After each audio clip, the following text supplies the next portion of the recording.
Deconverted Man here. I have Captain with me. And Captain is a actual pilot. And why don't you go ahead and tell us your job and how long you've been at it? Okay, no problem. I've been flying since I was around 10 years old. My father was a captain for the airlines. I'm in my 50s now. I have a commercial pilot certificate in single-engine, multi-engine airplanes and helicopters. And not only am I a commercial pilot, I am a flight instructor. So, and I've been teaching since the 80s. And I've kept up, and I'm a current flight instructor, so I know what's going on currently and all the way back into the past. So I think it's safe to say that as far as I'm concerned, you're an expert in this particular field of aviation. As far as I can get, I mean, I'm sure there's somebody that might know more than you, but it's pretty impressive from my point of view. Now, this guy, Nathan Thompson, is a flat earther. He believes that the earth is flat. And he made a number of claims when he was talking to Zach, who's a Christian apologist.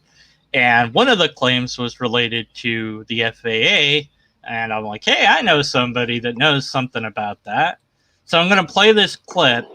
And Captain here is going to tell everybody how many things he got wrong, which is, spoiler, all the things. So here we go with the clip. Every test to prove Earth moves has failed. You take a look at the Federal Airline Administration. They train pilots on a target generation facility. It's basically a flat Earth simulator with a non-rotating Earth, and they also don't account for a gravity vector. So the FAA is saying it's flat. We've got NASA, Army, Air Force documents I'll talk about. Okay, so that's the clip. And whoopsie. No, that's not what I wanted to do. Okay, there we go.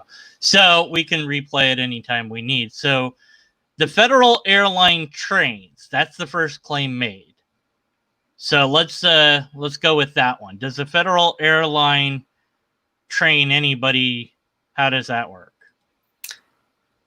Not really. So go back to when I was 10 years old.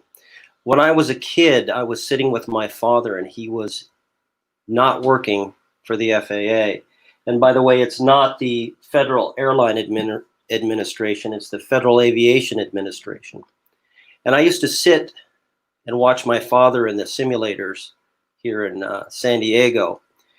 And not once did my father ever train with the FAA. The way we train is we start out as students, like getting a driver's license as a student, and then you work your way up to the commercial level. And this is it takes a long, long time, but you don't go to the government to do this. You can go to an independent school, you can go to a university. There's many ways to do it, but it's not with the government at all. The FAA is not in the business of training people how to fly. They are in the business of regulating the rules for the people who do train people how to fly. And the next thing is most people don't train the same way. So what this guy's missing is there are airplane pilots, helicopter pilots, glider pilots, even hot air balloon pilots. So you can have a pilot certificate and be able to fly a hot air balloon or a blimp and never once even seen a simulator. And you still have to know, to get up to the instructor level, all the things the other pilots know. So there's no training involved with what this guy's talking about. Also, there's that I forget what it's called. You have the fan and the parachute, and you know the big giant fan strapped on your back and the parachute, and you have to have a license for that, I believe. Yes, I can't recall. I can't remember what it's called. I watched somebody flying it around. Yeah, it was really I've seen those. Yeah, I was like, I'm not doing that, but you go ahead. I believe that's under what's called a new rating called Sport Pilot. Right, because it's a very low flying, but it's still considered correct. Yeah. So I mean, definitely that guy is not training with the I mean, you have to comply with the FAA, but he's not That's correct. training with. The only thing I can think of that's government related would be like the Air Force. That's correct. So But they have their own rules, and it's not conducted by the FAA. They have their own rules. They don't actually comply with the federal aviation regulations in the military. It's a completely different situation. So if you get your rating, and I've done this before when I taught people in Hawaii, you have the military people coming in, and they have to switch their military certificate over to a civilian certificate, and sometimes it requires a little bit of retraining because the rules are different. It's a completely different system. And yeah, it doesn't even account for the fact that other countries have other, rules to follow. That's correct. Now that's under what we call the ICAO system, where all the governments try to get along and they have a general idea of the way they want to train us all. But you can have specific rules. So as an example, the United States has some rules that don't apply to Canada, and there's rules in the United States that don't apply in Europe, but it's pretty much the same. All right. Well, that's just the first claim.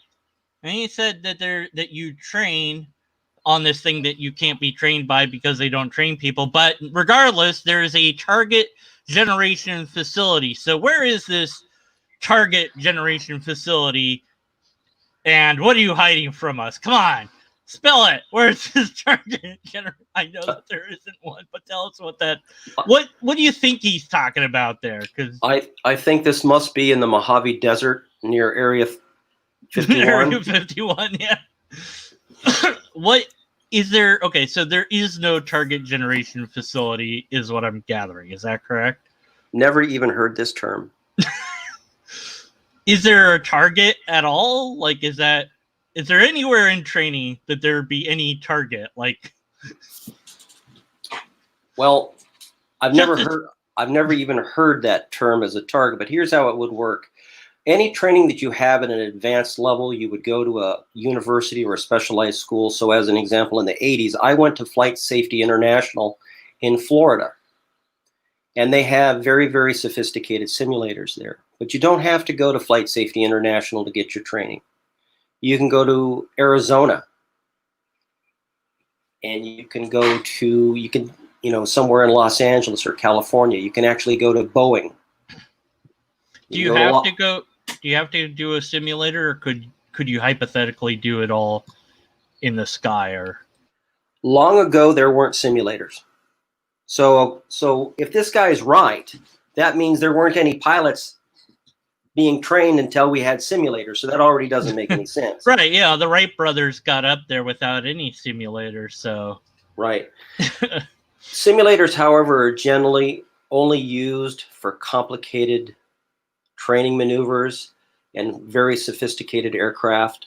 So as an example, to fly around, say, a Boeing 777 for an hour or so, to train a pilot who might need several hundred hours of training in that aircraft, that's going to be costing $10,000 to $20,000 an hour.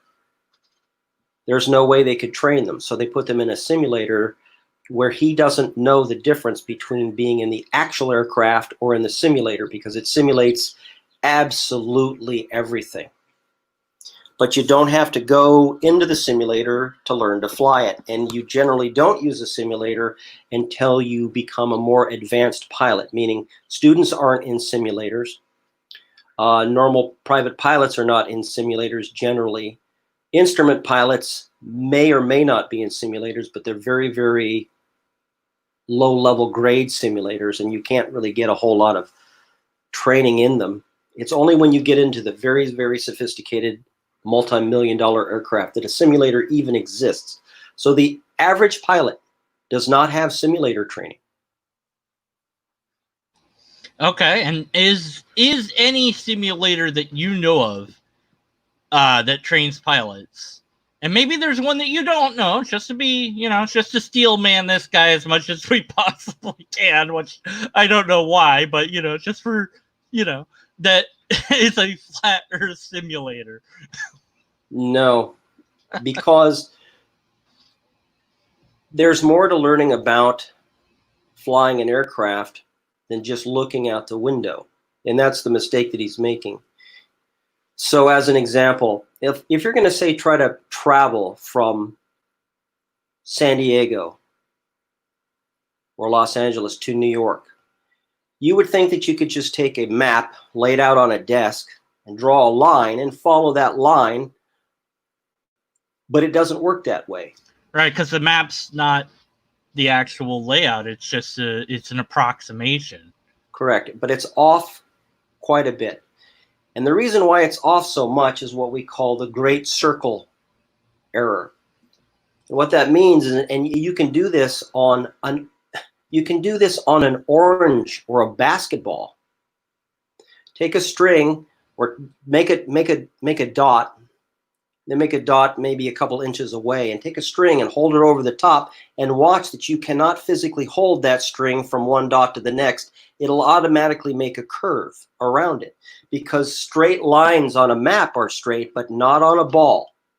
So and all the simulators that you practice with know this. So meaning if you draw a line on a chart, it's actually been adjusted because you actually have to fly a curve to get the shortest distance between those 2 points.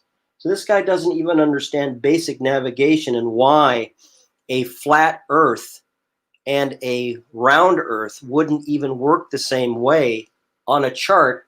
And when you're flying in a simulator, or actually from A to B, you'd have to be able to do it correctly. You could physically measure that if you went in a straight line, for some reason it's taking you longer than if you're flying around in an arc. It's an illusion. It's because we live on a ball. Yeah, I mean, the straightest way to get between 2 points is not necessarily a straight line, at least not. I mean, sometimes it is, but in reality, if you're going a long enough distance, it won't be because of the curvature of the Earth.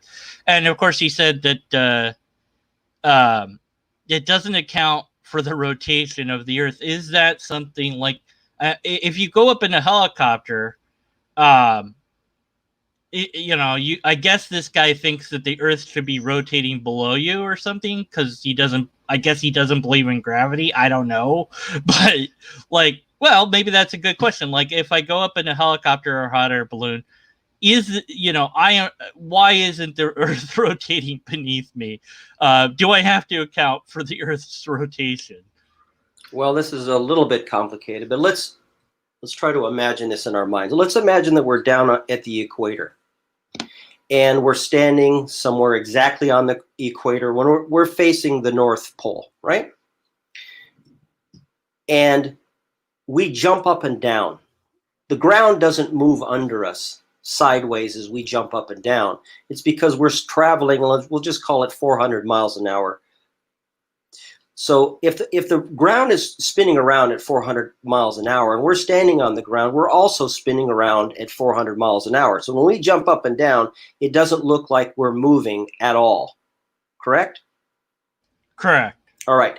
But what happens if all of a sudden we're halfway between the equator and the North Pole?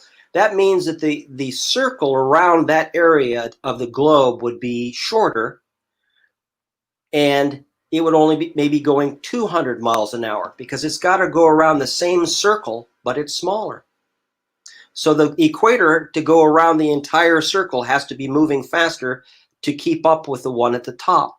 So what he's not taking into account, and this is a little bit complicated, is why we understand weather and why we understand magnetic compasses, and why when you're flying an aircraft, when you fly from, say, A to B 100 or 200 miles away, why the compass doesn't match anymore. It's because you're in a location where the speed in which you were traveling has affected everything. Because the ground, since you're not connected to the ground, and this is kind of complicated to explain, it's called Coriolis. Let's imagine if you were standing over the equator and the equator is going 400, you'd be going 400. Do you agree? Yes. Okay. Now let's imagine we floated you above the equator 1 mile.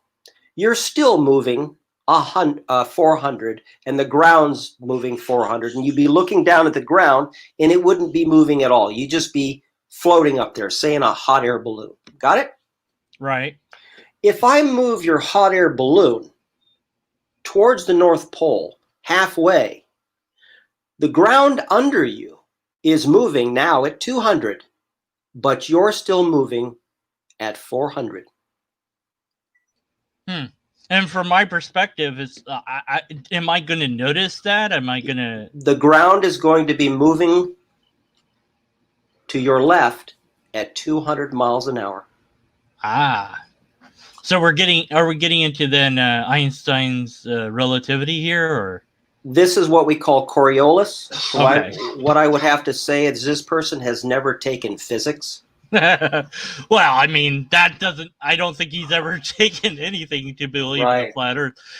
So I think that it would be safe to say that any simulator does, in fact, at some degree, have to account, depending on where it's simulating, would indeed account for the Earth's rotation. I think that would be safe to say. Yeah, it has to, because if you had a chart in your lap, and the chart didn't match what the simulator was going to do, you would never be able to fly a particular course and get to your destination accurately. The time, speed, and distance problems would be all askew. All right. Then he mentioned that that it does not account for the gravity vector. Now, we spent a little bit of time before going live talking about this gravity vector. And I don't want to spoil anything for anyone, so I'll just let you explain the gravity vector. Right. So, again, this guy seems to have didn't even take physics in high school, because there is no actual gravity force. It's an illusion too. That's really, really complicated to explain, but everything that has mass pulls something to its center. That's just how it works. So here's the example that we often give in an aircraft. If you're sitting in an airplane, just sitting on the ground and it's not moving, or sitting in your car, you're not doing anything, you have a gravitational pull of 1. If you weigh 150 pounds, you're being pulled down at 150 pounds. However, as everybody knows that's been in a car, you go around a corner, and if you don't have your seatbelt on, and if you go too fast, you're going to be pulled out as you go around the corner. If you bank it like on a racetrack, the reason why they bank the racetrack is so you're pulled with gravity along with a centrifugal force that's trying to pull you sideways at that exact angle. So there is no gravity vector. There can't be. I remember in training once upon a time when I was in the Navy, there was a gym that had a track inside on the second floor, and it was super tilted. And when you got running fast enough, you were basically almost running on the wall. And it was really fun to do. And it was curved, and you could get to where you were almost running. You weren't exactly running on the wall, but you could get pretty darn close. Right. Just because of physics and how things work, right? Which this guy doesn't know. Right. Vector of the gravity. What the bleep is he doing? All right, so gravity is always just 1 straight down, and depending upon your speed or how fast you're trying to take that turn, you have centrifugal force. And when you add the two together, you get what's called a resultant force that is an angle between the two, and that will be the angle of the bank of the aircraft or the bank of the track that you were running on. So if you're running let's say there's an optimal speed to run, if everybody's running that basic speed around that track, or riding their bicycle around that track, that's why that particular track has that particular angle. But gravity is still exactly straight down all the time, but you have now having to add this centrifugal force to that. But there's no specific gravity vector, it's just straight down. No, I mean, okay, I think we, and then of course he wrapped that little segment. Boy, he said that sentence so fast. You know, this is another great example of how, you know, I mean, he's doing the shotgun tactic, but you know how you can say something untrue very quickly, and you know how long it's taken us to deconstruct his little tiny completely made up lie, because that's what it is. It's a lie. It's not. It's a fractal error. He's not even close to being right or true. He doesn't know what he's talking about. This is something that he's either gotten it from some website or he's just made it up on the fly. I don't know which, but and then of course he says the FAA is saying flat. So has the FAA ever said anything that would say or suggest the Earth is flat, to your knowledge? No, I actually took a course and have a certificate as a navigator, which is on top of all the other ratings that I have. The book's about 750 pages long, and the test takes about 6 hours.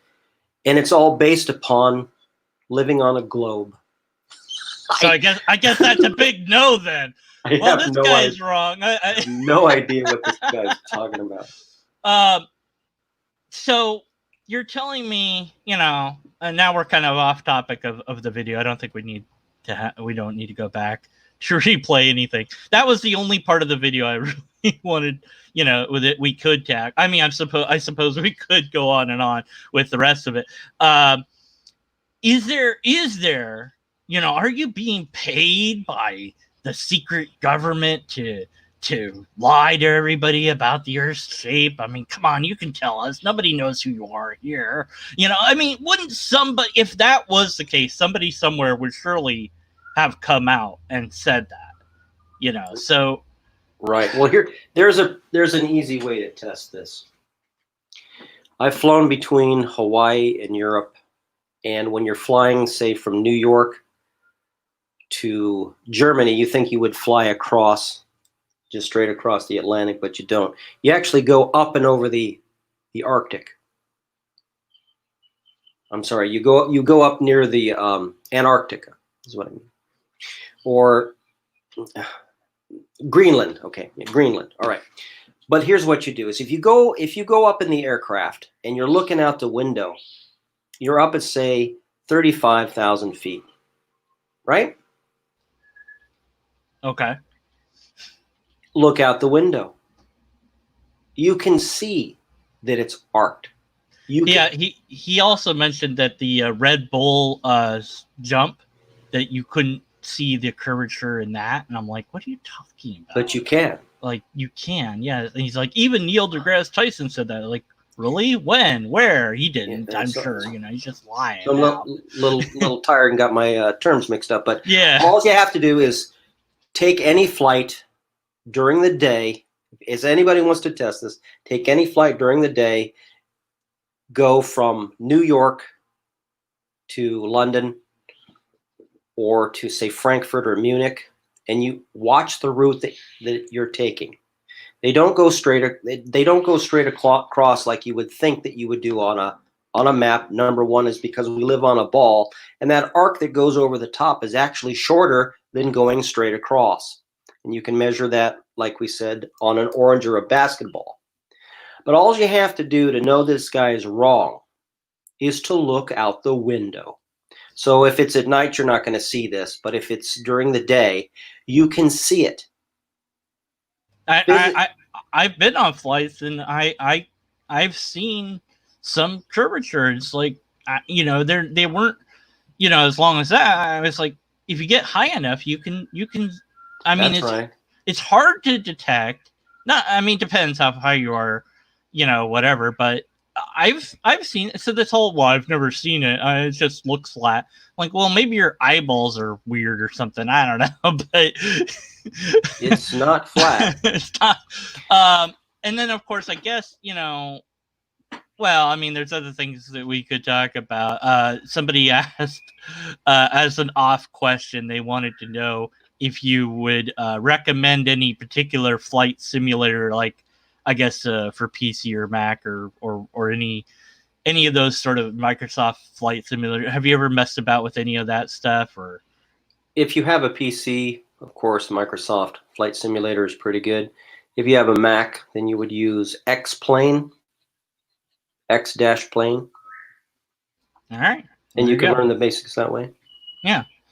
So those, I think that the more video gamey things tend to actually get away from the more realistic approach because, it's work to do the simulators. I mean, it's not. Well, I guess there's some fun, but it's a lot to learn. That's right. Yeah, it's difficult. I played the flight simulator once, and after I crashed my plane, I'm like, well, that was it. I'm done. I couldn't even get up off the runway the first couple times, so and I'm sure it's dumbed down anyways. So I'm like, man, I can't do, But then again, I haven't actually tried to really learn or anything. I was just trying to play with a video game and have fun, and that's not the sort of thing that it is. I think I'll ask you another question, then you can go if you want to, or you can say anything else you want to about the Earth's obloid spheroid shape, and that is the way that I learned how wings work. I think is wrong, or at least I think it's too simplified, because I've seen planes, they can fly upside down, and so the wing isn't doing what I was told it's doing. So how do wings work? How do wings work? Okay.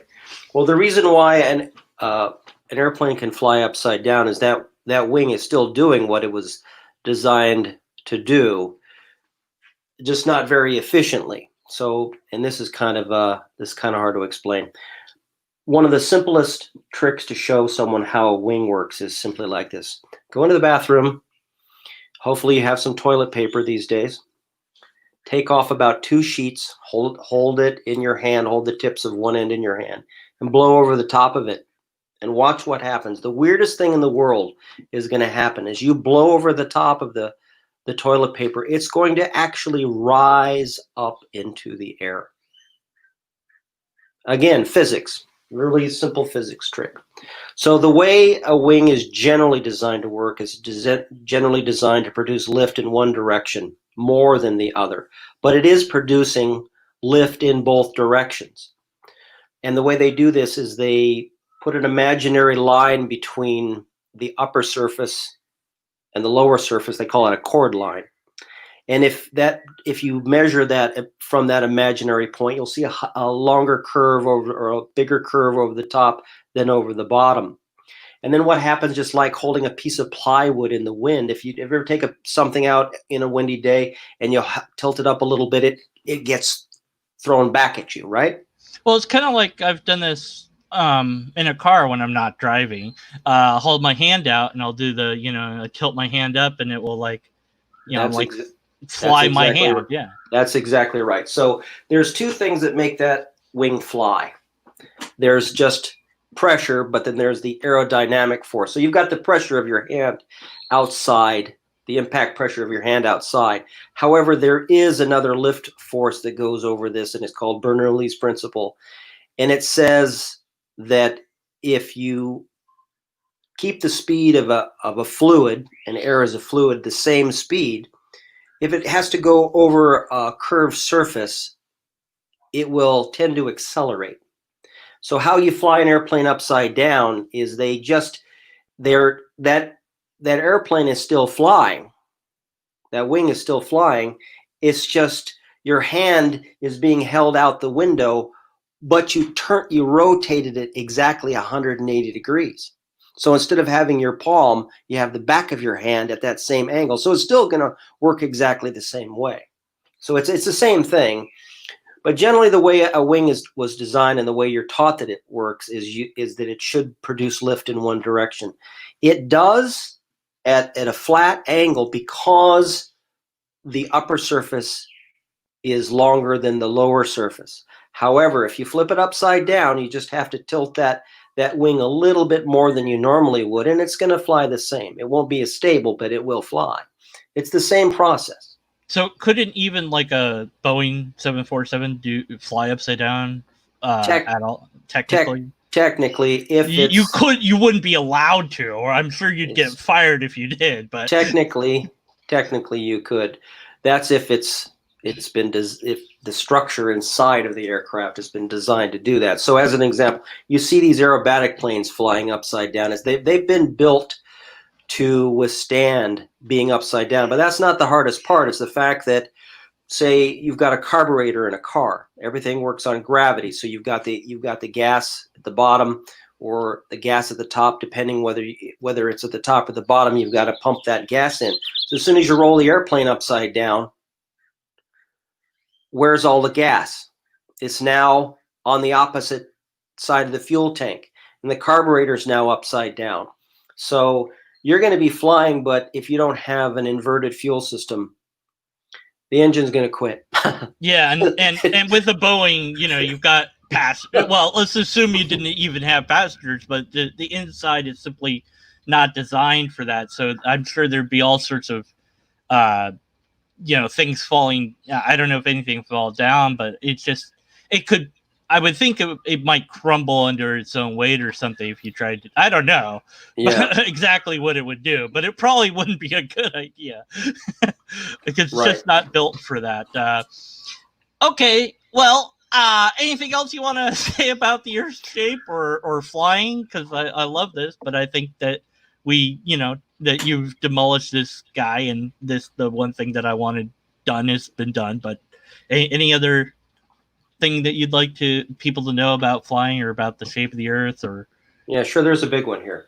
All right, so initially you had mentioned something about Einstein's theory of relativity. Maybe that was I was trying to figure, because you're saying the ground below me is moving, at a certain speed, and I'm moving at a different speed. So, well, it appears that Einstein was right about relativity, but there's something that most of the people who are watching this have, which would be a smartphone or a tablet.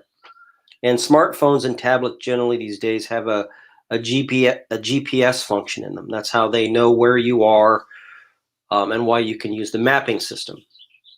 Well, there are satellites that sit over the Earth.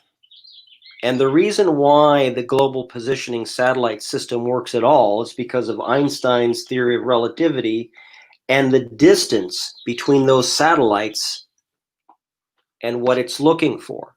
So if the Earth wasn't round and this physics didn't work the way we thought it did, nobody's phone would work. You wouldn't know where you were on a map. It couldn't even function. So part of the global positioning satellite system that is now used in almost all aircraft, in our mobile phones, and a lot of other stuff that we take for granted, assumes that we live on a ball. So he needs to be able to explain how or what accounts for the global positioning satellite system and the physics, which is also included of why the physics works inside your computer. It's all the same physics. So this person hasn't taken any physics at all. But just, again, the global positioning satellite system shows that we live on a ball. Right. Okay, a mention was made about spaceships or sci-fi spaceships, which I think are not relevant because you can do whatever you want in sci-fi. But actual spaceships, the shuttle, the shuttle with the wings was made so that it could land on the ground. But is there any good reason to have wings in space? No. Okay. There you go. So I think there would just be aesthetic design choice, I would think, for that particular question, because somebody asked about that. Yeah. Okay. Well, thank you so much for doing this, and always appreciate it, man. You're a great guy. Alrighty, no problem. And the guy is wrong. The Earth is not. If it was flat, everything would be different. Like you'd have the way that I don't know. I mean everything. I mean just everything would be different. I can't even imagine what it would be like, but it wouldn't be like this.